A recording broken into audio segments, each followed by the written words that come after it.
kaso ni Senador Rodante Marcoleta na kung saan ang komisyon, 601 ang voting, ang komisyon ay nagsabi na tineterminate na yung investigasyon patungkol sa kanya doon sa issue ng hindi pagkakatugma ng kanyang SALN at saka SOSE, sapagkat ito po ang naging maliwanag sa komisyon sa aming balitaktakan, debate at usapin na ang akusasyon po sa kanya, motu proprio ng aming Political Finance and Affairs Department, ay meron siyang hindi na ilagay, na isama sa kanyang SOSE, Statement of Contributions and Expenditure, na sinasabi ng kahit sa social media, paano raw siya nagkaroon ng gagastusin samantalang walang nakareflect sa kanyang SALN, may ganon. So yan ay inalam mabuti ng aming Political Finance and Affairs Department.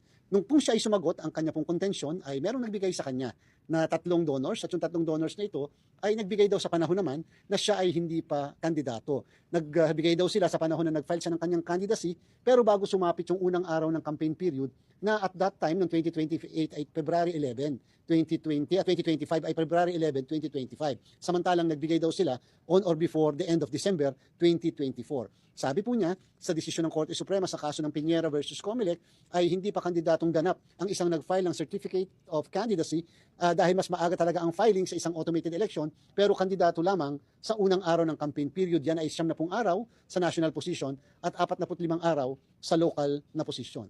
Ang determinasyon po ng PIFAD na sinang-ayunan ng Commission and Bank ay number 1, talaga pong sadya sa ating pong umiiral na Omnibus Election Code na 1985.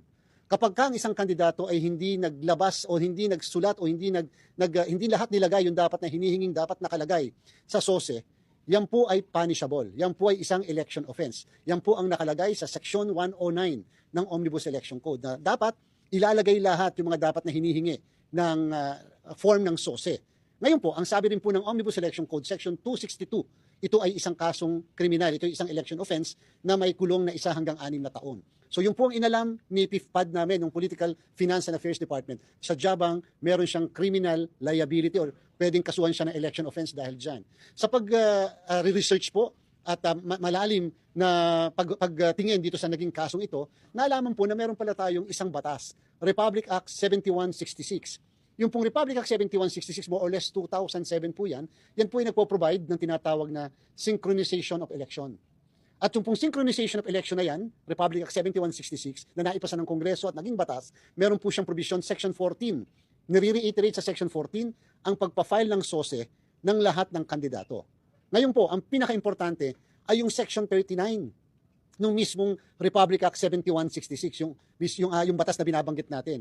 Lumalabas doon, yung po pala ay ang title noon, Repealing Clause. Ano pong ibig sabihin?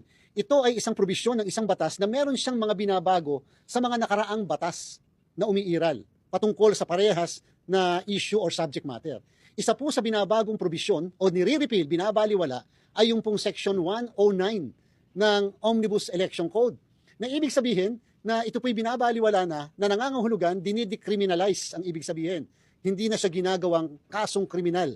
Kaya kung ang isang kandidato, base doon sa batas na ito, na Republic Act 7166, ay hindi nagdetalye ng dapat idetalye, na nire-require sa kanya ng Section 109, ay hindi na siya liable criminally. Maaaring may liability civil, yung kalimitan ng civil, yung mga pagbabayad ng fine, o kaya pwedeng ideklara na hindi as if hindi nag-file ng SOSE. Pero sa ating pong batas, kapag hindi ka lang nag-file ng SOSE, hindi po ito kasong kriminal, ito po ay administrative at pwede lang pagbayarin ng depende sa 5,000, bisan 20,000, depende sa posisyon ng mismong involved na respondent. So, lumalabas po yung mismong probisyon na nagmamandato at may parusa na 1 hanggang 6 taon ay nabaliwala na. Yan po ngayon ay hindi na kasong kriminal. Ngayon po, sabi rin po ng halos lahat ng miyembro ng komisyon ay yung pong 3 na nagbigay ng donasyon ay dapat kasuhan sa Law Department ng Comelec ng kasong criminal or election offense. Sapagkat yung pong pagkaka-repeal o pagkakabaliwala o yung pagiging decriminalize noong mismong hindi pagre-report ng tama ay hindi applicable sa mga nag-donate. Ito po ay applicable lamang sa mga kandidato. So sabi po ng PIFAD na nirekomenda sa NBank, dapat kasuhan yung 3 sa Law Department ng Komisyon upang magkaroon ng formal na preliminary investigation. Yun naman po rin ay sinang-ayunan ng Commission and Bank at therefore maaaring i-file na rin po yung kaso dyan sa Law Department natin.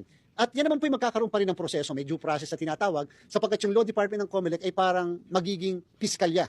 Magdedetermine kung talaga bang may probable cause o talagang dapat kasuhan yung mga nabanggit na individual ng kasong election offense sa ating regional trial court. Pagkatapos yun ay madala muli sa Commission and Bank kung sasang-ayunan namin o hindi yung naging pasya ng Law Department later. Ang inyo pong lingkod ay hindi po nag-participate, dahil po yung nag-inhibit as early as November of 2025. Hindi naman po lingid sa kaalaman ng lahat yung mga alingas-ngas na nangyari sa akin yung pong ating respondent noong mga pangyayari mga isang taon na mahigit ang nakalilipas na nagkaroon ng matinding balitaktakan kami. Ayaw po natin na maimpluwensyahan, maapektuhan ang disposisyon ng komisyon dahil sa baka sabihin ay gumaganti, may sama ng loob or whatever. Ayaw po natin, ang gusto natin maging fair ang magiging desisyon ng komisyon at hindi ito mahahaluan.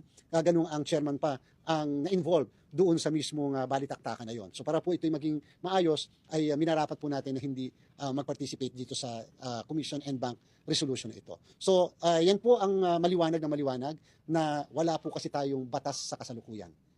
Maliwanag po yan. Napaliwanag po mabuti yan doon sa resolusyon na magpapanish, magkakaso, magpapakulong dahil lamang doon sa hindi pagdideklara. Ngayon, baka po kasi itanong, paano yung sa SALN, yung baka hindi tumutugma o yung hindi nakapagsabi ng totoo, wala na po sa jurisdiction ni COMELEC yan. Maaaring may iba pong opisina na involved o may ibang batas na involved dyan, pero definitely wala na po sa Omnibus Election Code. Yun po yung maliwanag na maliwanag.